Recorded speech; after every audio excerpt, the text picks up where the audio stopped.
आराम से आराम से आराम से। अबे सालो ये क्या कर दिया, अब तो मालिक हमें छोड़ेगा नहीं।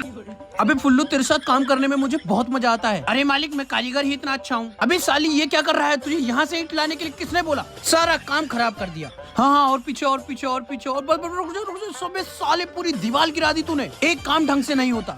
देखो इस बार कोई गलती नहीं होनी चाहिए। अबे हरामखोरो पकड़ो पकड़ो पकड़ो। अब तो पक्का मालिक नौकरी से निकाल देगा। काम हो गया बेटा, नीचे आ जा।